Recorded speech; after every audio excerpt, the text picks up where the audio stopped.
Well, I'm packing up my game and I'ma head out west, where real women come equipped with scripts and fake press. Find a nest in the hills, chill like Flint.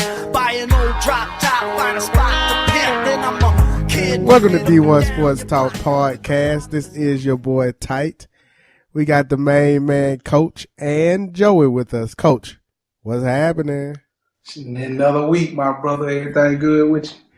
Yeah, man, we doing good. I want to hear about your weekend because you were mighty quiet on the group text this week. But before we do that, let's bring Joe in. Joe, what you were doing, Joe? Oh man, I was sitting up here watching my anime show, The Seven Deadly Sins. Joe, I thought you were watching Dragon Ball Z, my bro. No, I don't do Dragon Ball Z. I can't do that far back. I like this new age stuff, 2014 and 15 anime. We sitting up here trying to record. You over there laughing out loud. I guess you laughing out loud to your anime.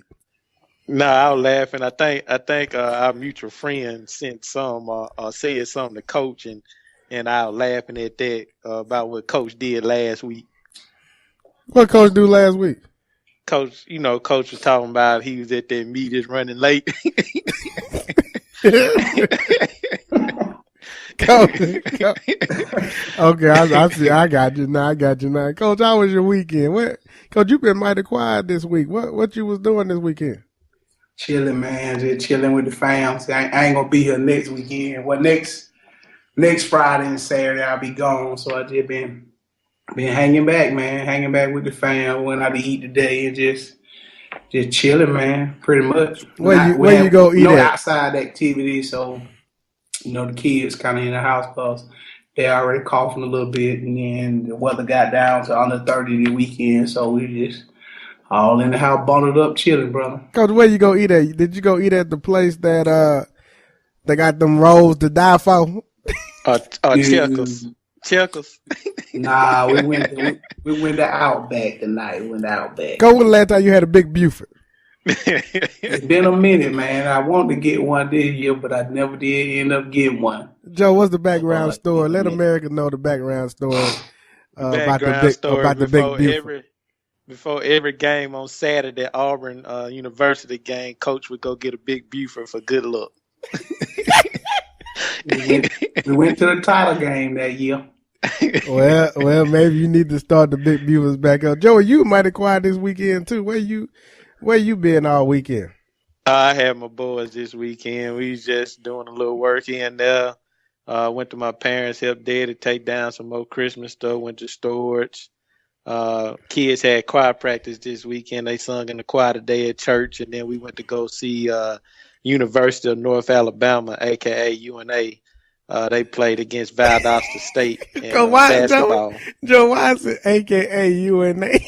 Because people may not know what UNA is, so I just wanted to make sure I had to put that out there. Because usually I say UNA, and then the listeners might be like, "What's UNA?" No, but you don't have to put the AKA in front of it. You just say University of North Alabama UNA. You don't have to say AKA UNA. I think you use that acronym inappropriately. Oh, well, man, I'm just sitting up here on the couch, man. I'm chilling today, man, with my legs propped up. So I'm just talking off my head right now. You got to go in tomorrow? Yeah, I'm going in tomorrow. Got to be there bright and early tomorrow too. Okay, so my weekend I've been snowed in.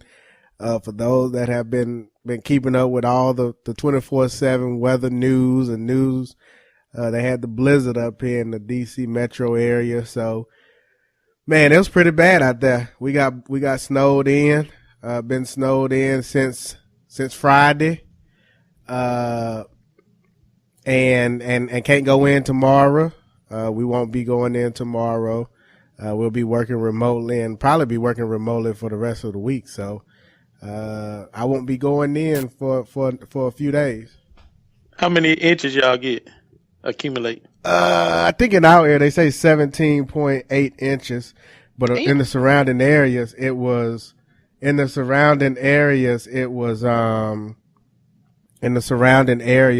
really 29, 30.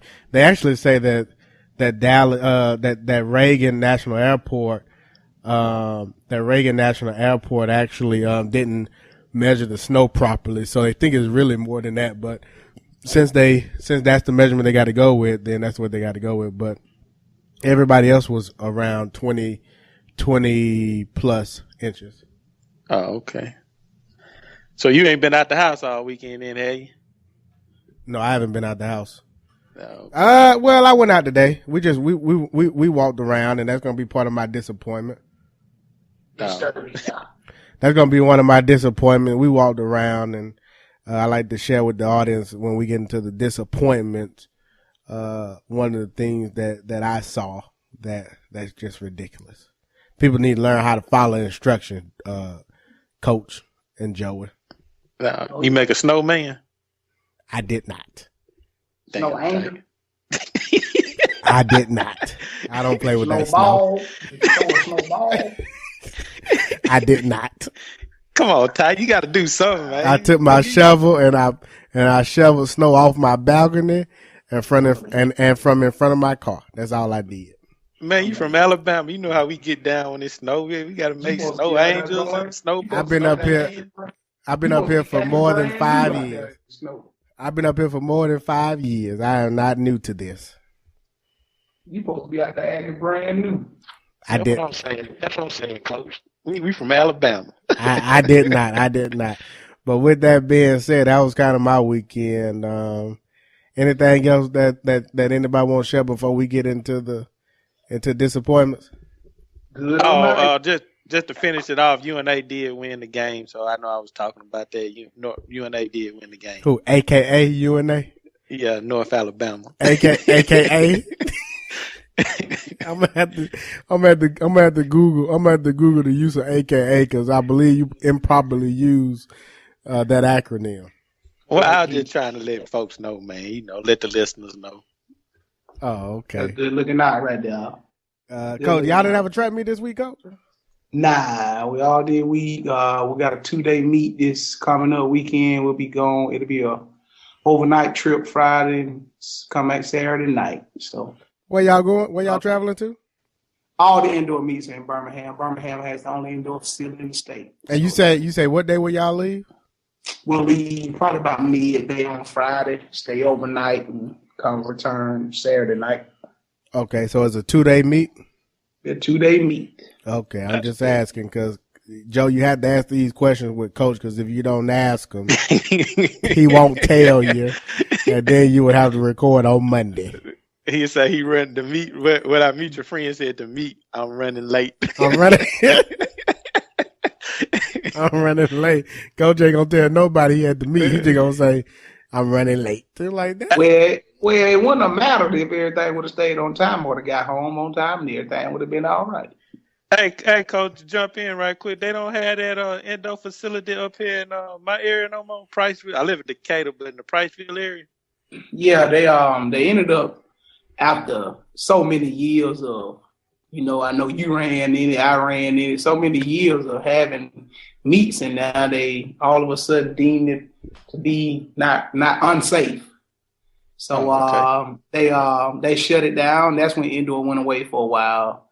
But if you had never had the opportunity, if you ever get a chance to check out the facility in Birmingham, it's pretty legit. They say it's probably one of the best in the world. Where is it at? World. Where in Birmingham? It's right around the corner from Legion Field. Okay. So I'm sure they got the land for cheap.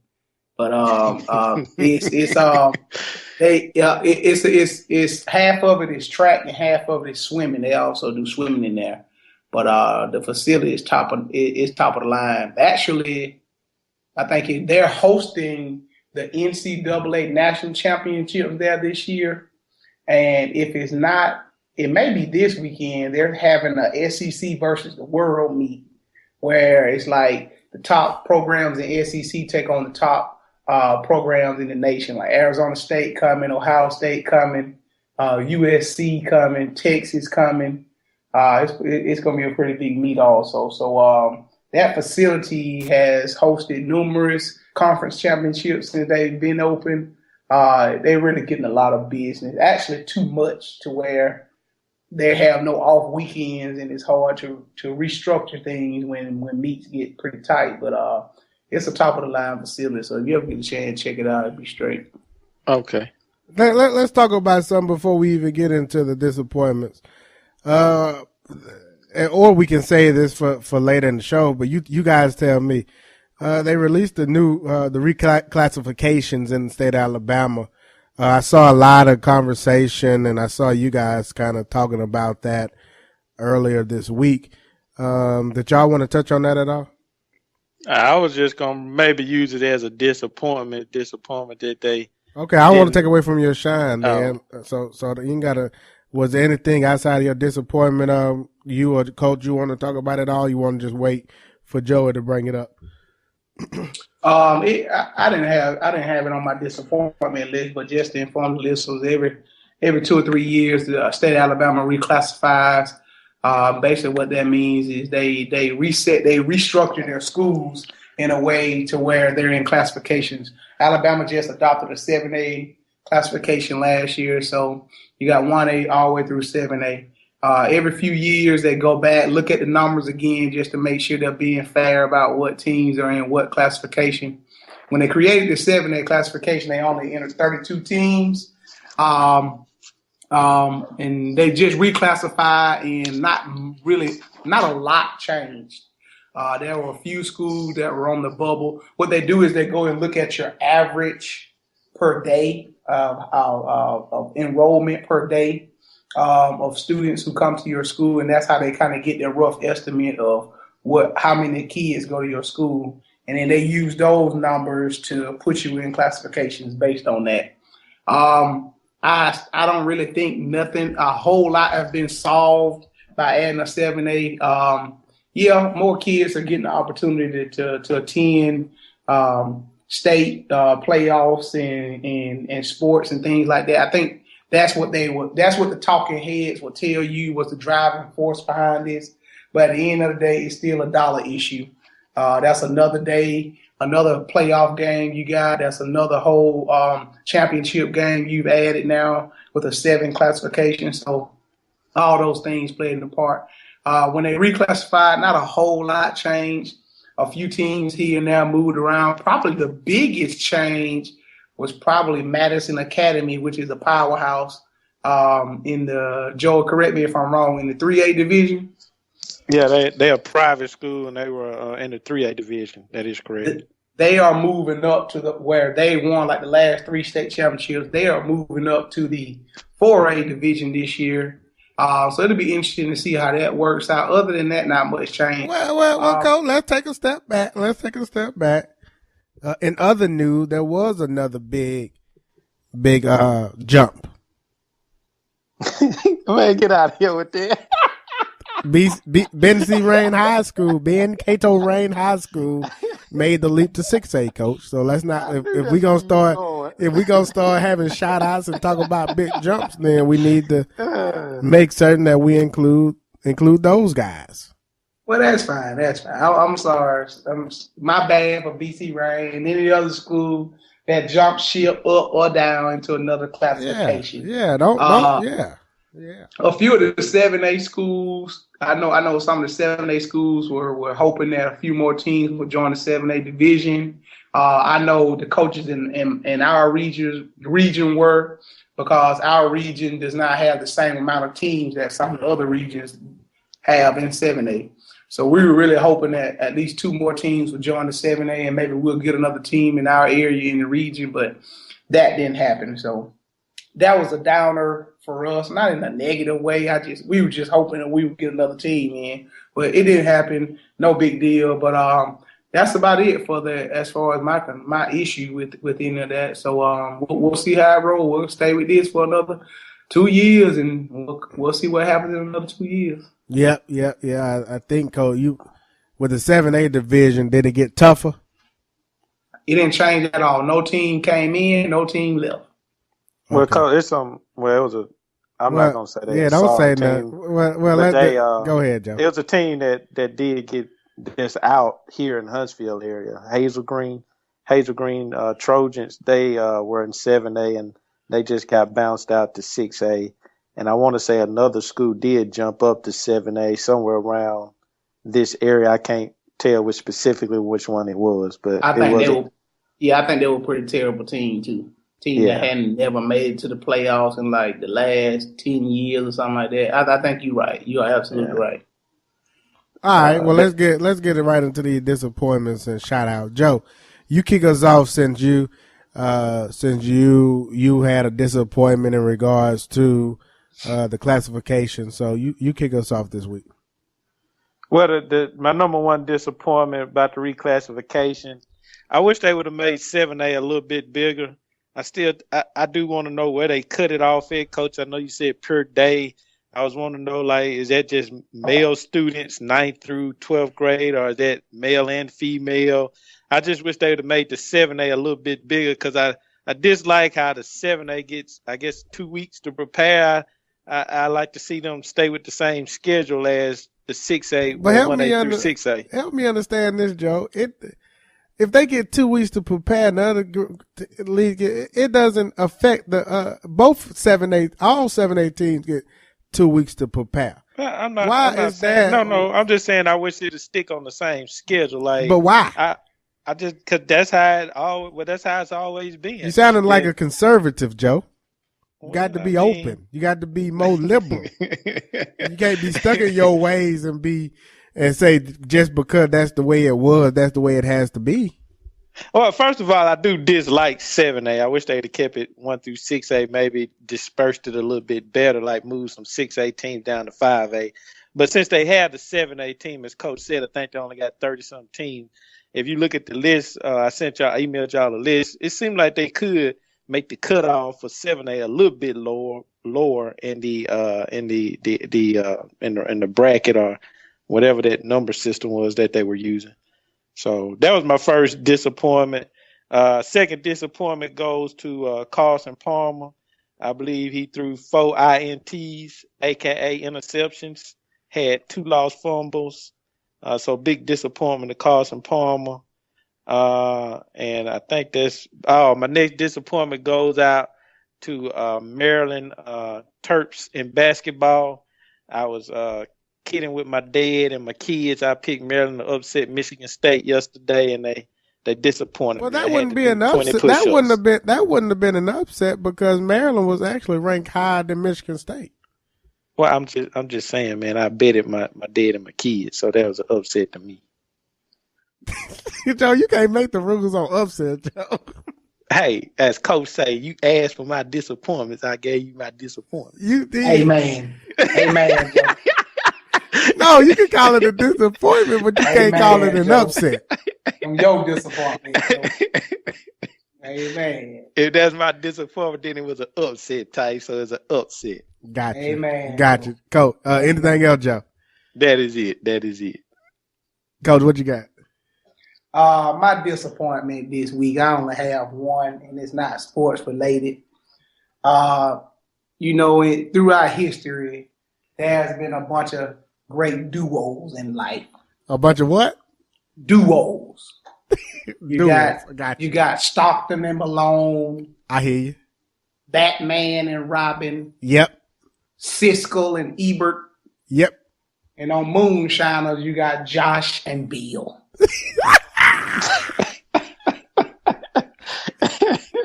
For those of y'all that don't watch Moonshiners, it's the greatest.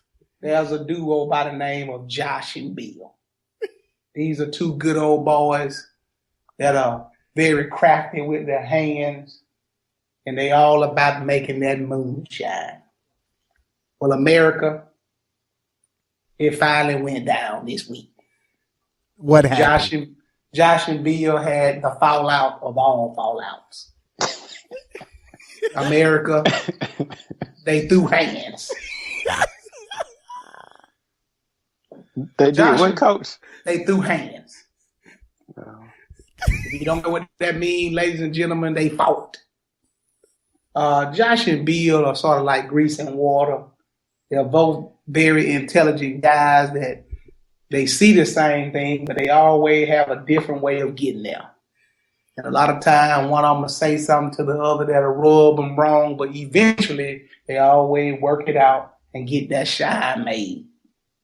Well, America, last week, Josh and Bill didn't find their way to equilibrium on the issue. Josh and Bill threw down, they threw hands, and I just don't know what's going to happen from here. All I can say is I'm highly disappointed in the two, and I cannot wait for Tuesday night so I can see if there's any way to patch up this relationship. God bless. That's all you got, Coach? That's it. Can I do a go back type? Need a go back. What's a go back? That mean I got one more disappointment. A do over. What's a go? I'm sitting up here chilling on the couch, and I just thought of something that I wanted to put on my disappointment list. Well, you can add to you can do a do over. You can add. Okay. I don't know what a go back is. We be saying that in our meetings when they go around the room and they say, "Can I any go back?" So can I have a go back? That's what they say at our meetings. But my other disappointment is I'm highly disappointed that the Cleveland Cavaliers did not name LeBron James as the player head coach. I was really looking forward for LeBron James to be the player head coach since Bill Russell. I think that was a very disappointment. Big disappointment. Witness. Let's talk about that for a minute before I even get into my disappointments. What does it take to be a head coach in the NBA? You got coaches nowadays that are having winning records that are getting fired. Last year you had Thibodeau, who essentially was maximizing that team's potential and really developed Jimmy Butler. Then you had the coach over there at Oklahoma City. Can't even think of his name off the top of my head right now. Brooks. Yeah, Brooks. Is he even coaching now? Is either one of those two guys coaching in the NBA? No, Thibodeau's not. Yeah, but you got those two guys that just kind of just basically got let go. And now you got David Blatt. He gets let go over at Cleveland, and he just took his team to the conference. To the NBA finals, and had a 30-11 record. What does it take to be a head coach in the NBA? Well, apparently you got to date the owner's daughter. Well, who's dating the owner's daughter? Coach, you behind that? You talking about Phil Jackson? Phil Jackson. Oh my goodness. Joey, do you have a thought on that, Joe? Oh my goodness. And he said that was so. Coach, you said that was so much conviction too. You got a date the owner's daughter, and I'm sitting here thinking, trying to figure out if Tyronn Lue date the owner's daughter. Well, I really don't think it has anything to do with the actual coach. I think it's the organizations, man. I just think it's the organizations that are in disarray. Should they let the players run the league? They to me it looks like they're allowing the players to dictate and run the organization. I wouldn't say let the players run the league because every player doesn't have those qualities. Every player didn't have leadership qualities enough to run a team. But I'm saying with the changing of the coaches, though, I'm saying in regards to over at Oklahoma City, basically Kevin Durant sounded like Kevin Durant may have ran that guy out, and obviously LeBron is behind running out David Block. I personally feel that it's the organization. Because you have some organizations are as the star maybe of your organization, the way the organizations are run. And what I'm getting at is, Cleveland, as you said, the Thunders, the Lakers, if you want to say, they all got superstars, like big prime time players. So you tend to listen to them. Whereas you look at San Antonio, now that you look at Golden State, It's more the organization, so the players are not run. There's no major star. There are stars, but no really, I would say, major star that is asking for that power or control of that team. So I think that's what a lot of it is. It depends on the organization. I don't know. I just find that interesting, and maybe when we have a basketball guru join us in the next few weeks, we can ask him those questions. But I I think they're giving these players too much power, and you have to strip the players of the power and allow coaches to be coaches. Owners need to be owners, and players need to be players. Period. And GMs need to be GMs, in the words of the famous and infamous Herm Edwards. That's what he say. Owners be owners, GMs be GMs, coaches be coaches, players be players. My disappointments for the week. Huh? What'd you say, Coach? I just said, all right. My disappointments for the week. Joey, you touched on one of them, Carson Palmer. That was horrible.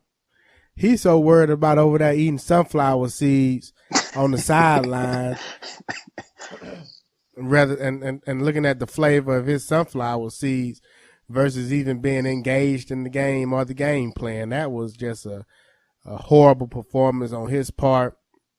And obviously, Cam Newton is the real deal. Disappointment goes out to Sports Illustrated, the class of 2011. On the front of Sports Illustrated, there was a piece that basically had Cam Newton, Jake Locker, and Blaine Gabbert, and basically the conversation was around who do you choose? Well, I think we all know the answer to that. I have no idea why Sports Illustrated was trying to make Jake Locker and Blaine Gabbert to be and the headline reads toughest call in football. Jake Locker, Cam Newton, and Blaine Gabbert. Ridiculous. My last disappointment, as I shared with the audience earlier, we went through a blizzard up here in the DC DMV area. And for 48 hours prior to, and then 24 hours prior to the actual hitting of the storm, news outlets, news media on all stations, ABC affiliates, NBC affiliates, Fox affiliates, CNN even contributed to this. And they basically said nobody needs to be on the roads. Let me repeat. This is going to be a huge, massive storm. Nobody needs to be on the roads. Well, why is it that as you continuously watch these news, you got people that want to be on the roads? So what's happening? They getting stuck, 9 hours, 10 hours being stuck, having to come out there, and people having to get the tow trucks to try to tow them out so they can continue to plow the roads and salt the roads. And just today, after the end of the storm, we're clearly walking down our main street, and you got snow at least 2 to 3 inches, maybe even more, and you got a little Honda trying to ride through the snow. Now, Joey, Coach, they over there trying to dig. They over there trying to dig them. They over there trying to dig the people out. I have some big tires on. No, they over there trying to dig them out. They over there. You got 5 or 6 people over there trying to dig out the idiot that tried to drive through the snow, knowing that he didn't even have a chance. You went to help him? I did not. You got thrill seekers. They thrill seekers tight. You better walk like I was doing. He had some of them, like Coach, them chains around his tires. No, they didn't have any of that. They just was trying to drive through 4 to 5 inches of snow. Well, where y'all little truck at? They're supposed to get the snow off the road. They have to do the major streets first, Coach. They won't get to the resident. This is the residential. They won't get to the residential area until tomorrow. Okay. So they do major streets first. We don't know that joke, or we in Alabama, man. Yeah, y'all don't know that, but the people that everybody up here knows that because they said it on the news 48 hours leading up to the storm. And now you got these idiots trying to ride through the storm in the Honda Accord, and then got stuck, and now everybody out there trying to get them out. I looked at them folks and kept walking. That one guy, he was walking his son, and he grabbed his son because when you trying to push them cars, them things can go anywhere because they just slide. So the moral of and then last but not least, if the law is to put your dog on a chain, or if you're gonna walk your dog to put him on a chain, put him on a chain. You got too many folks walking around here without dogs on chains. You got Chase? I did not, but I almost hit one. I don't think you need to say that on the show, Ty. You might want to have the editor erase that out, the producer. No, I am not anti-dogs. I am not anti-dogs, but if a dog run up on me, I'm going to kick it. I just want to make a public servant announcement to the fans of Peter. Type's viewpoints on kicking puppies is not the viewpoint of D1 Sports Talk Podcast. I did not say kick a puppy. Hey, this was a big dog with a GoPro on his neck. Now what? Hey, now Coach, what they got you read my mind. I'm about to say the producer need to put one of them little statements in there. It is not the viewpoint of D1 Sports Talk Podcast and its affiliates. These are my views, not theirs. These are my comments, not theirs.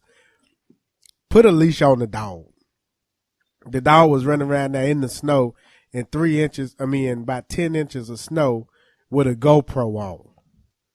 Oh, that's gonna be an awesome video. I don't care how awesome it is. They need to put a leash on the dog. And I'm done.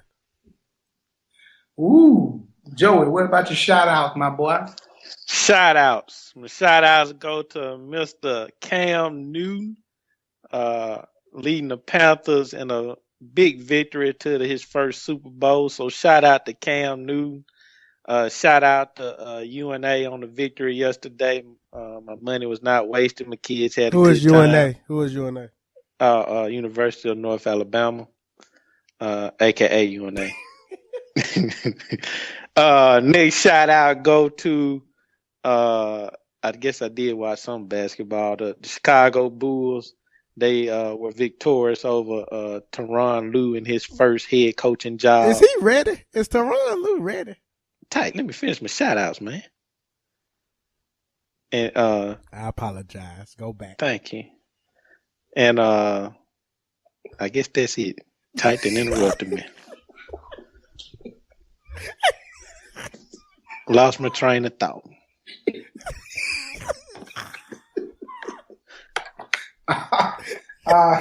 Joe, you don't have these written down?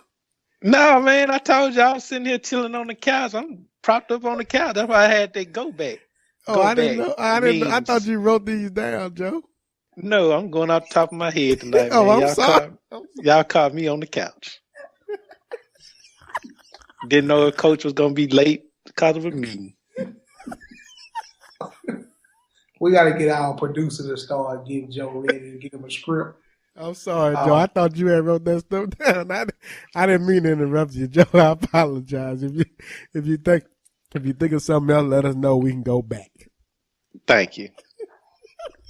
Shout out this week. We'll start off with NFL football. Piggyback off Joe. Shout out to Peyton Manning. Peyton Manning showing that he got a little bit left in the tank. Shout out to Cam getting the Carolina Panthers to the Super Bowl. Special shout out to DeMarcus Ware, ex-Auburn High School athlete. Get the opportunity to win a Super Bowl ring. Best of luck to you in the Super Bowl. Shout out to Cody Core, former Auburn High School athlete, wide receiver at University of Ole Miss. Played in the East-West Shrine game the other day. And my last shout out goes to 3 college football players: Jim Harbaugh, Nick Saban, and Dabo Swinney. I think I know why. Why? Go ahead, Coach. Shout out to these coaches for doing whatever it takes to connect and reach the high school players. Jim Harbaugh stayed overnight at a recruit's house, spent the night. Nick Saban dabbing and Dabo snowboarding. So shout out to all those coaches. You're keeping yourself in the public eye, and the recruits are noticing it. That's it for my shout outs. Yeah, is that creepy for Jim Harbaugh to do that? It's kind of creepy to me. If the little boy was 12 years old, I'd probably say so. Oh, okay. I know. It was another on the. Damn, what's the website I go to? The SEC rant that I go to. I saw about a couple of weeks ago. He was trying to get a kicker away from Penn State, and he was telling the guy he would spend the night at his house and sleep on his floor. I was like, that might be a little too far. I heard Bomani Jones say that these single moms need to go ahead and have him come up over there and spend the night, and say that they could do a little. If he need to do a little handiwork, he can do a little handiwork while he over there. I'm sure Jim Harbaugh will take his shirt off and do it. I'm sure he will. Coach, anyone else? Yeah, you know what? Special shout out right here. To hear everything about the Carolina Panthers, you hear Cam Newton's name a lot, and Cam deserves a ton of credit. A ton of credit for what he's doing, because he is the distributor. He is the undisputed leader of that team. And you hear a lot of props for their head coach, Coach Del Rio. He's doing a great job with them guys. He has built quite a team. But shout out to Mike Shula, man. Mike Shula, when you look at that offense, the way it's moving right now, because Cam is out there working with a bunch of pieces that are missing, but Mike Shula also have to design that offense around pieces. And then without calling out any names, some of the pieces that they got that are working aren't that great. So shout out to Mike Shula. His game plan has been awesome the last couple weeks, and hopefully he can put another one together. But as an offense coordinator right now, he is at the top of the league right now with anybody. And just props to him, because for those of us in SEC country, the last time we heard that name and seen that guy, his name wasn't mentioned in the highest prestige as it is right now. But right now he is doing his thing at Carolina, and shout out to him. I loved him. Yeah, I did too, though. We whooped him every year. All right, shout outs. Shout out goes to Cam Newton and his anti-establishment. Hold on, let me rewind that. You ain't write this down, man. I got it written down. I just didn't say it with I didn't say it with the enthusiasm that I wanted to say with it. I was reading another shout out that I wanted to also add. But gotta read the monitor correctly. Yeah, I gotta read the monitor correctly. Shout outs. Shout out goes to Cam Newton and his anti-establishment ways. Cam Newton, he dabs. After every first down, he dabs, he does the Superman. He does anything that he wants to do, and it's anti-establishment. And he represents the little man. He represents the man that wants to do it his way, and I can appreciate what Cam Newton is doing, especially in this corporate world. I'm pretty sure that Cam is going to get another letter from an Arizona mom that talks about him not putting his hand over his heart, because you got all these moms that are writing Cam Newton because he's anti-establishment. He's unlike Joey. He's not conservative, and he's going against the grain. Sometimes, Joey, you have to go against the grain to be great. Shout out goes to Manny. Manning has made the Super Bowl, the 50th Super Bowl. So I'd like to congratulate him. Coach, I got a new show. All right. Joe, are you moving around? No, I'm laying on the couch, man. New show on Life Channel called Child Genius. When I tell you that this has to be the new show, if you get a chance, go to your DVR or go to your cable channel and look at the previous episodes of Child Genius. This is a show where they bring extremely intelligent youth between the ages. I think they go from 9 to about 11. These kids have they're in the top percentile of their age when it comes to the IQ. But when I tell you that these kids are some of the brightest people that you'll ever meet, they got a young brother on there named Chancellor, and this young boy, he was able to recite. They gave him a 52 card deck, and all the cards were out of order, in some type of order. You had to basically memorize the order within an hour. You had to memorize the order of the cards and go back and recite them. Not only the number, but the suit as well. This guy got all 52 of them right. It was amazing. So if you get a chance, go watch the show Child Genius. It's probably one of the better shows on TV. They've had 3 episodes. It comes on Thursdays on Life Channel at 7 Eastern, I believe. So I will be catching the remaining episodes.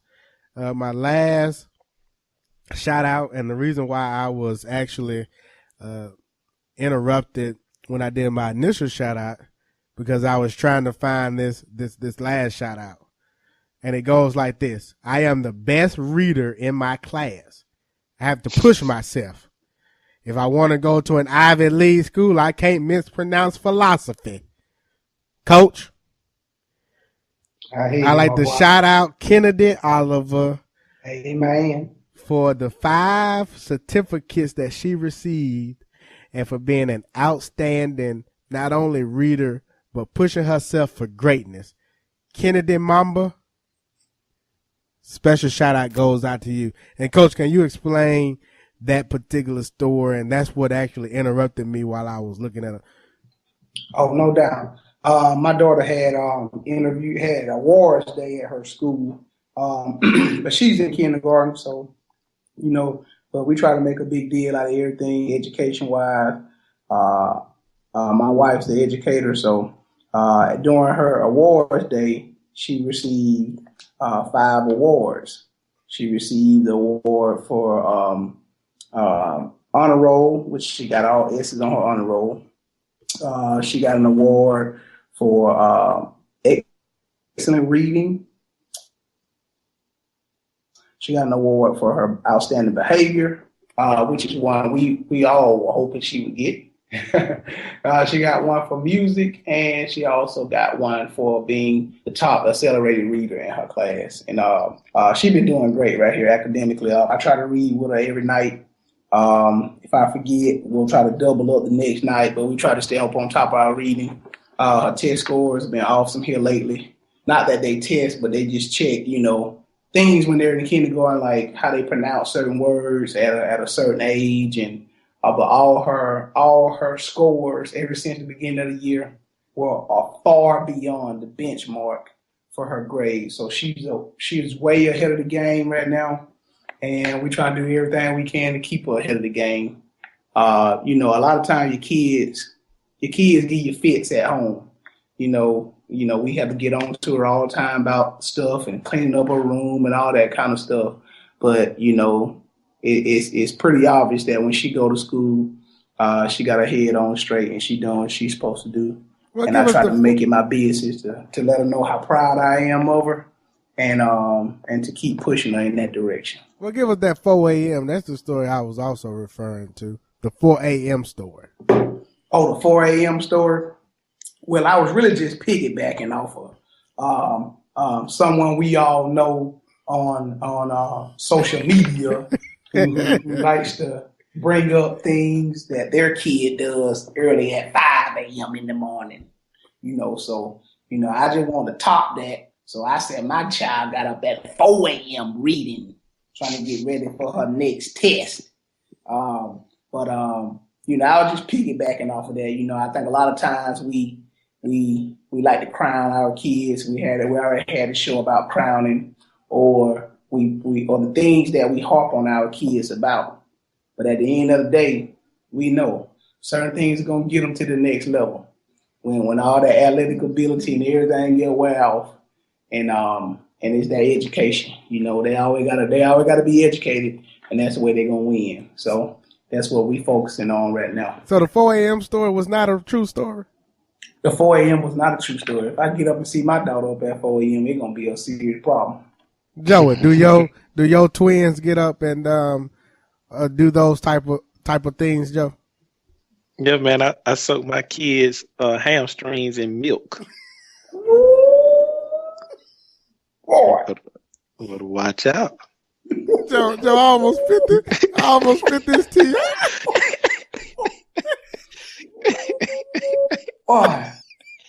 Boy. Joey, do your kids, when you throw with your kids in the backyard, do y'all use the NFL side ball? No, we use a regulation Pee Wee football that they will be playing with, the next year, the upcoming season year. I got you. Oh my goodness! I almost spit that tea out of my mouth. You say that one more time, Joe. You do what, Joe? You winning, Joe. I soak their legs in milk. So it gets the proper protein and nutrients. Oh, Joe, you winning, boy. Joe, you crazy. You win, Joe. Silent talk. You getting that calcium, Joe? Joe, they getting that calcium? Do what? You getting that calcium? They're getting that calcium. Joe, you winning, son. You on the road to success, my brother. Watch out. That's a major key, Joe. That is a major key. Yeah. Y'all can't get that anywhere. That's a major. You can't get that anywhere. That's a major key to success. I appreciate that, Joe. Man, Joe, do you need to go back with any more shout outs? You good? I'm good, man. I'm good. Man, but let's do a real quick tip of the week. Joe, do you have one? Or do you want to share anything with what's going on with your basketball team this year, Joe? Well, right now we sorry. We not playing that way. I hate to say it that blunt, but we got 20 teams in our division. We have Joe, why you gonna say y'all sorry? We have 10 in each conference. So we are in the Eastern Conference, and we are number 9 right now in the standings with 2 wins. Joe, why you say y'all sorry? We was about to play the number 2 team in the Western Conference division this past Saturday, but thank God for the snow and the icy roads that they canceled the game and pushed it out a week. And we got 2 upcoming practices, so maybe we can make this game entertaining. But Joe, why you say y'all sorry? I don't have a little lead tip of the week for the basketball. It's fine, but why you say y'all sorry, Joe? we not a very well a disciplined team. We not that good. You got to say y'all not coached well or something. Y'all just not a talented team. Yeah, we not a talented team. Yeah, you can't say y'all sorry. These are kids. Tell it like it is, Joe. Yeah, we played the number 1 team this past Tuesday night. Oh my God. The kids asked me before the game, Coach, are we going to win? I said, damn, why they asked me that? I said, if you believe it, it shall happen. We got beat 46-16. What they asked you? Coach, do you believe we could win? I was like, why this little kid asked me that? Everybody know this team was gonna beat us, but I like, why this kid come up and ask me that?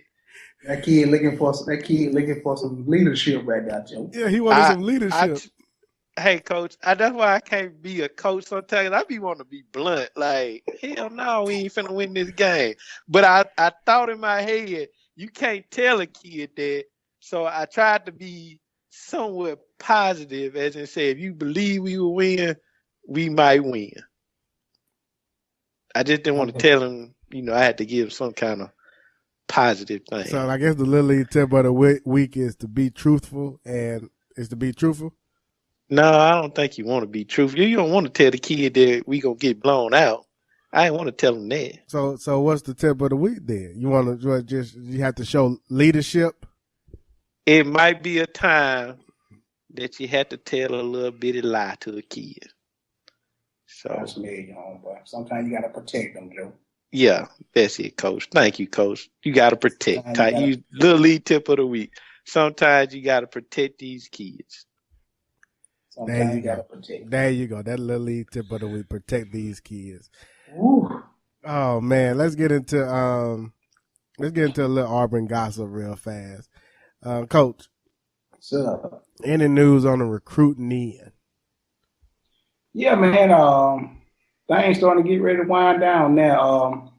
Here's an update for this upcoming week. We had a few kids in this weekend, and then substantial to report. Nothing really happened. Nothing really happened out of sorts. Just a few guys that we in on heavy, coming to meet the new coaches and things like that. I do have an update on what's going on this week because we are getting very close to that day. As of right now, unless something changed, and we know how it is, today, Coach Malzahn and Coach Craig and Coach McGriff, our new DB coach, had an in-home visit with Nate Myers-Craig, the 5-star receiver, and his half-brother, Javon Myers. So they were supposed to meet all in one big place for all that. So that went down today. Tomorrow, Coach Hand, our new offensive line coach, is supposed to meet with the top 100 O-linemen. Tuesday, McGriff is supposed to meet with a DB that we're after. And Rodney Garner, Kevin Steele, and Malzahn are all going to New Jersey to visit the number one player in the nation, Rashawn Gary. Do we have a chance with that kid? That's the one whose mother called out Will Muschamp and basically said, "You lie." Right. Most people think right now the kid is living in Michigan, but he still lists Auburn as one of his favorites, and I think that shows him still allowing us to come visit. So I think that's at top of we can go. I mean, that's the position coach, the DC, and the head coach all going to visit him. So they trying to do everything they can, man. These last hours to go and get him. So Tuesday will be a big day. Hopefully we'll have an update or something, maybe late Tuesday or Wednesday on what's going on for next week's show. This past weekend, Ben Davis was visiting Alabama. That's the linebacker from Gordon. Yeah, I wanted to ask you about him, but keep going, Coach. Yeah, he was in Alabama this weekend. I'm trying to think of some other guys. Is he coming to Auburn at all to visit? He has already visited. He visited this year. He has visited. I can't remember what game he visited on, but he has visited. He has been. We have had in-home visits with him. So I still think it's the Alabama-Georgia battle. I think we may be one team looking to get into that battle. Other than that, that's about it. Well, I take that back. I'm just noticing now next week he is supposed to be in Auburn visiting on the 29th to the 31st. Coach, so, I took it as he, just looking at AL.com a little bit, I took it that he was leaning Georgia, Notre Dame. That's what I took it too. Notre Dame. I figured that's what I said last week on the show. I felt like Notre Dame was like his number one kind of option. Are you not getting that sense? I don't know why. I just don't think Notre Dame has a chance to get that kid. But I could be wrong. I could be totally wrong. But I just don't see him going to Notre Dame. Joe, what about you? Stay somewhere close. What you saying in the Auburn gossip area? Man, I hadn't been reading up on it. I don't even know who good and whatever this year. Only thing I heard somewhere they say, I know this ain't Auburn, but heard somebody say Alabama ranked number 10. I don't know what recruiting service, but I found that kind of shocking. Yeah, they just got the top 10 with their recent. They were not in the top 10, but the recent verbal put them in the top 10. But it's still early. I mean, you still got 2 more weeks, so By the time it's all said and done, and them letters of intent are sent, then I'm sure they'll have a top 5 class. I am interested in this though. Before we get off the Auburn gossip kind of conversation, what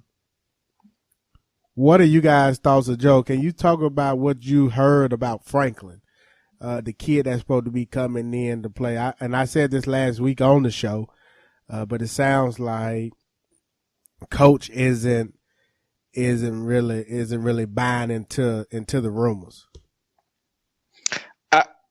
I don't know what's the rumors. What Coach? Well, what you told me that Franklin gonna be playing he gonna be our wildcat guy and playing wide receiver.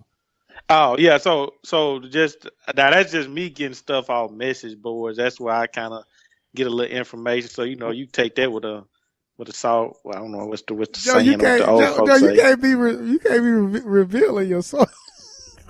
I just letting you know. I mean, I ain't got no sources, man. Everybody go out, to the message boards. I don't go to 24/7. I think that's what Coach go. I go to what this called the SEC rant, and I pick on the forums, and I go to the Auburn forum, and I read some stuff on there.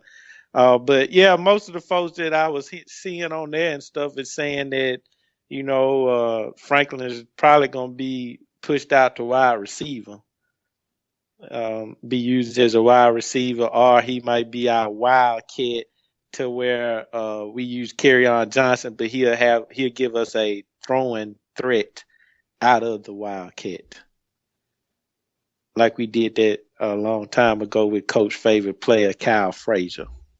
I don't see that. I don't see that happening at all. You don't see that happening at all? I don't see that happening. I think that kid gonna get every chance he can to play quarterback. Coach, I mean, I don't want to get on here and start arguing. How you see that if everything stay true, Coach? If Jeremy Johnson sending this stuff out, whatever was on that, whatever we 2016 is the year. And then Sean White coming back. I just can't see. I can't see Gus just letting that Franklin kid jump those two guys. I really can't. I mean, I told Tight when we talked about this, and I still stick with it. I think Sean White is going to be the starter.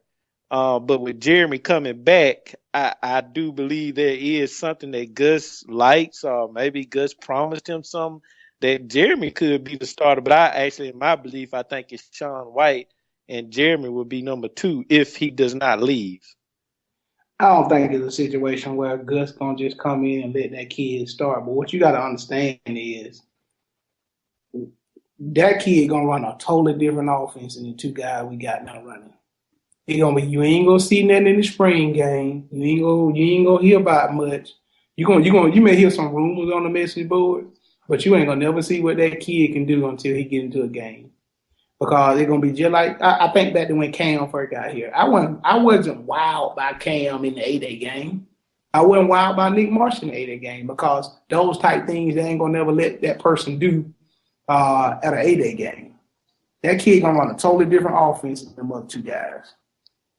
You're gonna go back to some of that zone read stuff that they made, that Cam and Nick made famous. I think he gonna be giving there. I think when he get here, I think the quarterback battle will be wide open. That's what I mean. I didn't say they were gonna give it to him. I said he was gonna get every opportunity in the world to start.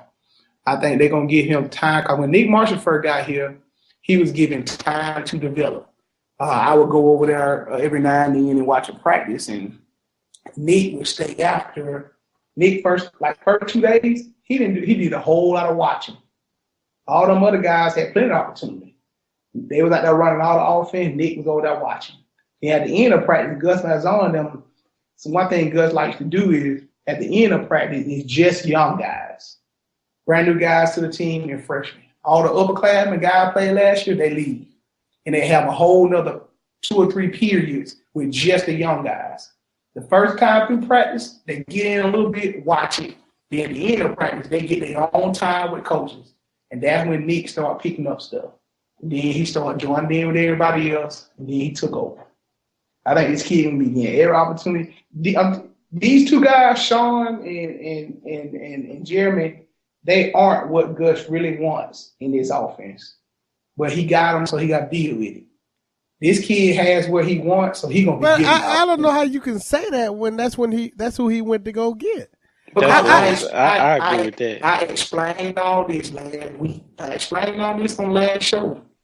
Gus took them guys because he didn't have a choice. No, but Gus gets so. But why does he get an? But why does he get an? Let me finish. You can't let the position go bare.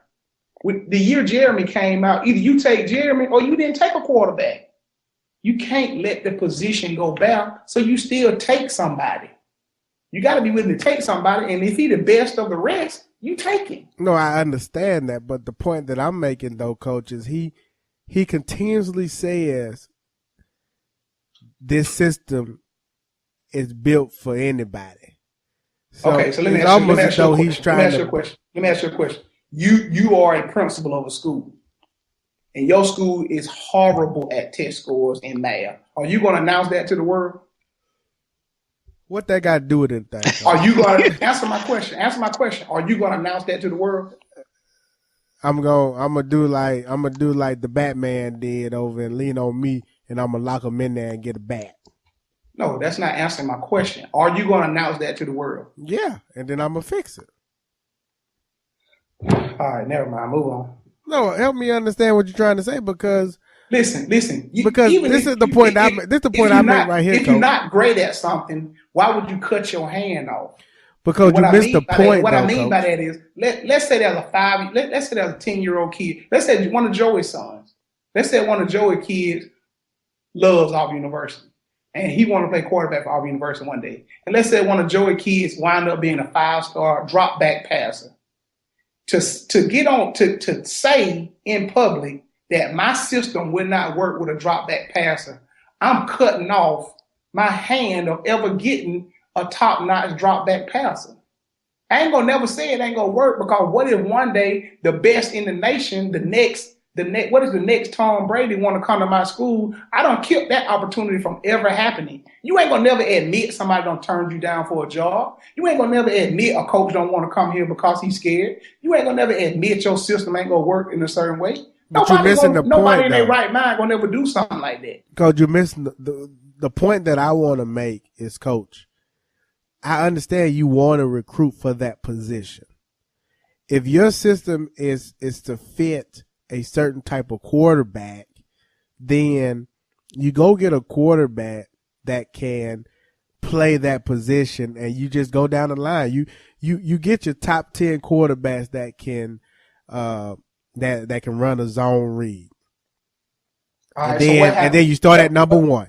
If number one is gone, you go to number two. Can I finish? Can I finish? You let the position go back? Can I finish? You start with number one.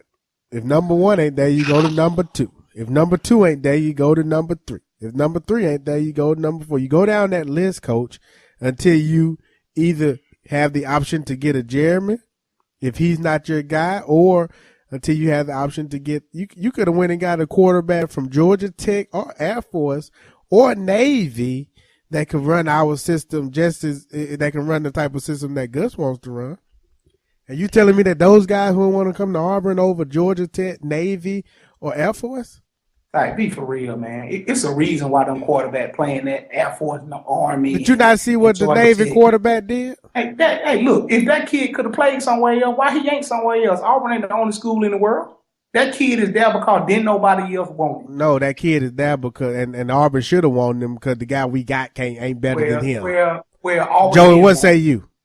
Auburn didn't want him. We don't know if that kid can play in this system or not. All he do is run. Ain't nobody put him in a position to throw. That's all we need to do is run the ball. I put it this way. I think you should have.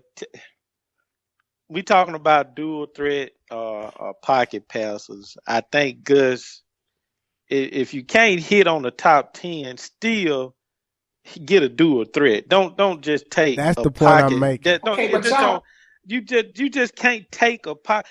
Coach, that's like me saying, Joe, you saying my point. I want a Ferrari, but I'm gonna go out and get this Ford F-150 engine in this old Ferrari. I guess like it ain't gonna work. It just ain't gonna work.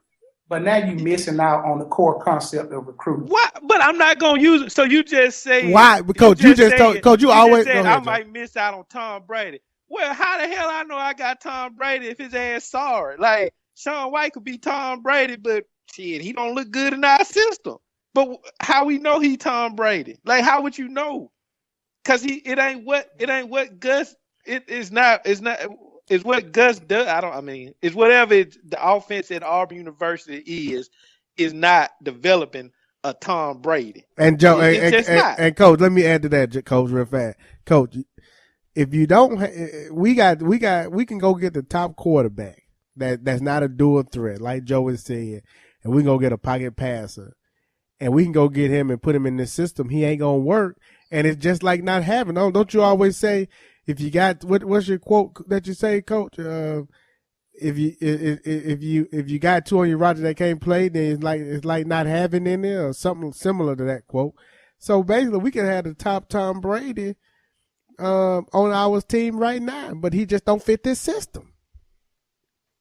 When I made the comment about Tom Brady, I meant from the standpoint of bringing in, let's say Joey Son was the number one pocket passer in the nation. That's what I meant. Sean White wasn't even a top 10 quarterback in the nation. I don't even know if he was top 15. And I don't think Jeremy was either. Now your point was correct. Okay, you go out, you make a list of how many kids you're going to recruit. All right. I don't think any team in America makes a list of 10. Okay. So let's say you got 5 quarterbacks, dual threat quarterbacks on your list. You can't recruit all 5 of them kids with the same amount. You can't. You got that. Somebody got to be on top of the list. So while you busy putting all your eggs, and when you got a group of 5, you got to pick one that you know is for sure your guy. Let me ask you a question. Let me finish. Ain't no way you gonna recruit 5 guys the same. So when you put all your eggs, a majority of your eggs into number 1, 2, and 3, somebody else swoon in number 4 and 5. Let me ask both of y'all. So when you miss out on 1, 2, and 3, and 4 and 5 already done made their commitment somewhere else because you quote unquote weren't showing them no love, you got to make a decision. Let me ask both of y'all a question. Wasn't we recruiting the quarterback over there at LSU, the current kid? I don't know. I don't even know that kid. I didn't know that kid name until he started at LSU. Joe, when we recruited I don't that know. kid? I don't know about that one. I believe we was recruiting that kid over there from LSU. I remember, and Coach know he remember. We talked about that on the email. Why would I lie? I don't even remember. We talked about that. What's the kid name? I forget his name.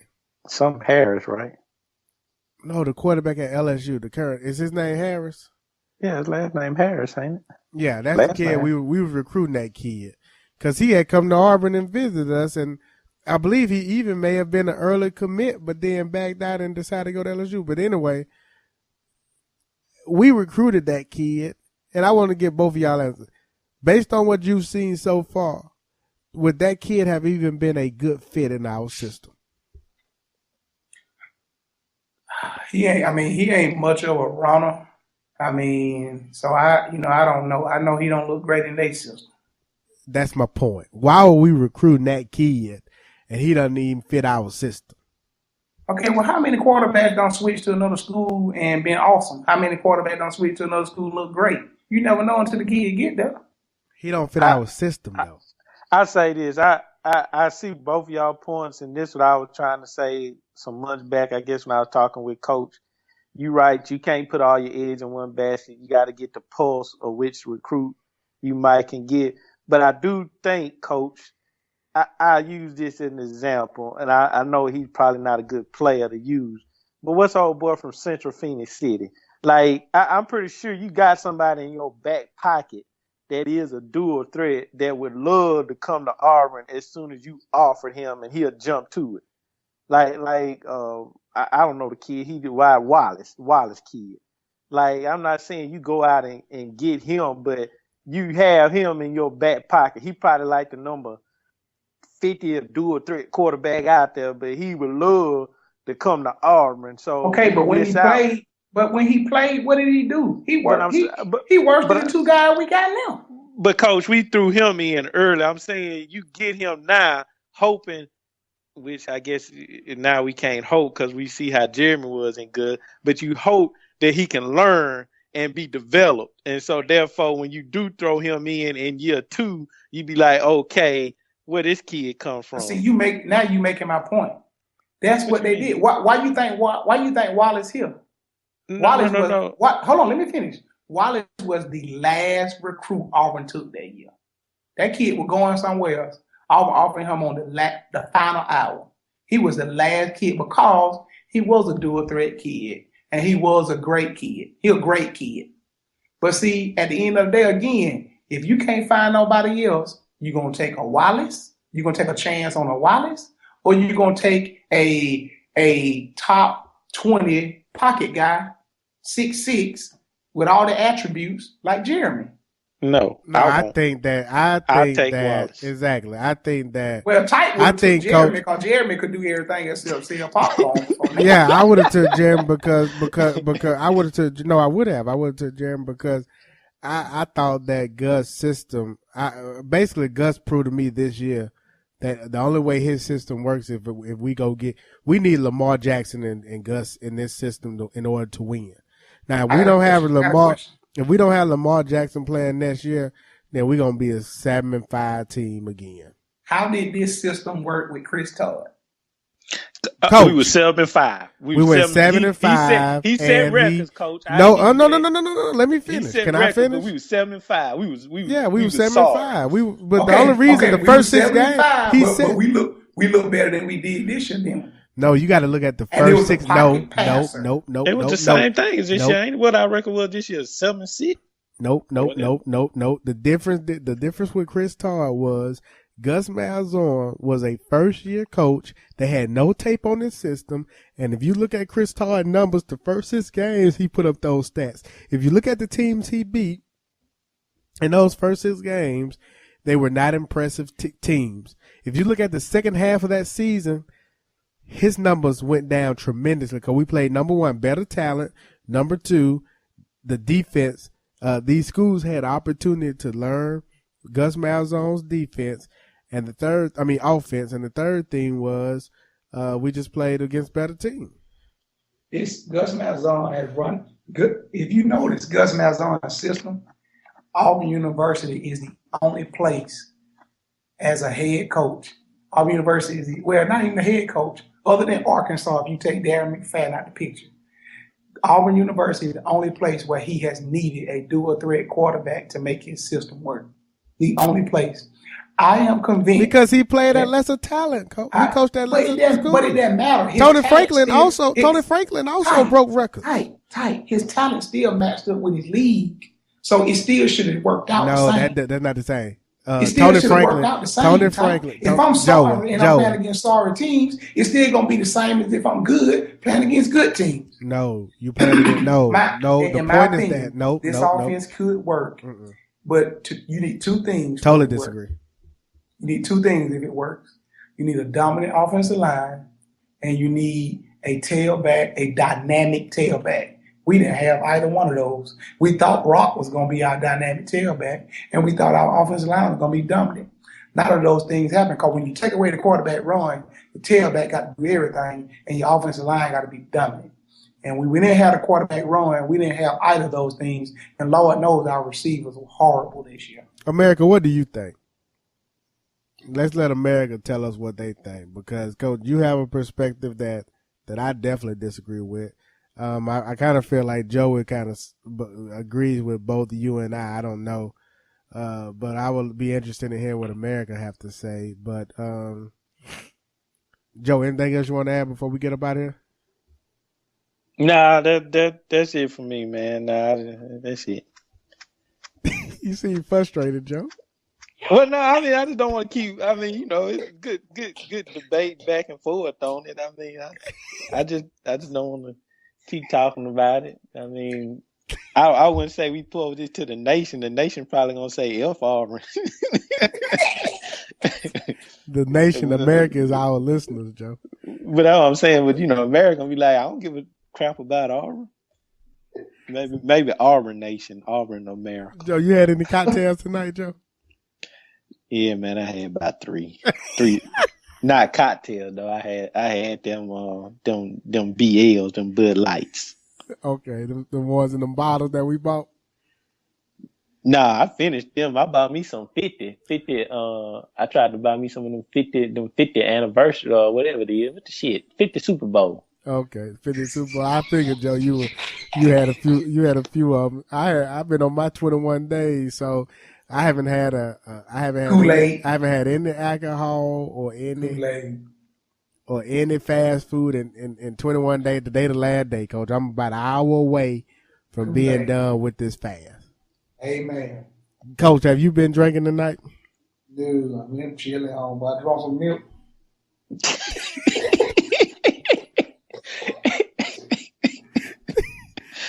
Coach, you gotta use the milk that I use on my kids is almond milk original.